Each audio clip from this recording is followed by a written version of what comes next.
नमस्कार दोस्तों, आइए स्वागत है आपका मेरे चैनल धार्मिक कथाएं में। आइए आज हम जानेंगे माघ पूर्णिमा व्रत कथा। पौराणिक कथाओं के अनुसार कांतिका नगर में धनेश्वर नाम का एक ब्राह्मण रहता था। भिक्षा मांगकर ही वे अपना निर्वाह करता था। ब्राह्मण और उसकी पत्नी के कोई संतान नहीं थी।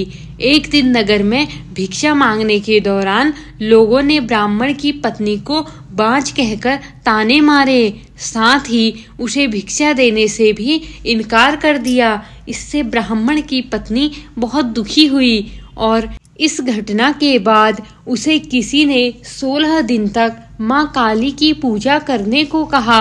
ब्राह्मण दंपति ने 16 दिनों तक नियमों का पालन करते हुए पूजन किया। दंपति की पूजा से प्रसन्न होकर 16वें दिन मां काली प्रकट हुई और उसे गर्भवती होने का वरदान दिया। इसके साथ ही उन्होंने यह भी कहा कि पूर्णिमा के दिन एक दीपक जलाना है और धीरे धीरे हर पूर्णिमा पर एक एक दीपक बढ़ा देना।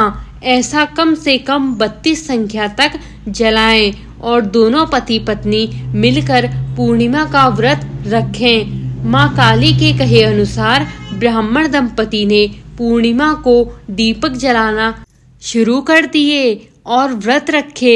ऐसा करने से ब्राह्मणी गर्भवती हो गई। कुछ समय बाद ब्राह्मणी ने एक पुत्र को जन्म दिया। इस पुत्र का नाम देवदास रखा, लेकिन देवदास अल्प आयु था। देवदास के बड़े होने पर उसे मामा के साथ पढ़ने के लिए काशी भेज दिया गया।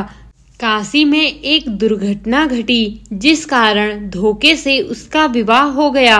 कुछ समय बाद काल उसके प्राण लेने के लिए आया, लेकिन उस दिन पूर्णिमा थी और ब्राह्मण दंपति ने उस दिन अपने पुत्र के लिए व्रत रखा था। इस कारण काल चाहकर भी उसका कुछ नहीं बिगाड़ सका। इससे उसके पुत्र को जीवन दान मिल गया। इस तरह पूर्णिमा के दिन व्रत करने से सभी संकटों से मुक्ति मिलती है और सभी मनोकामनाएं पूर्ण होती हैं। धन्यवाद दोस्तों।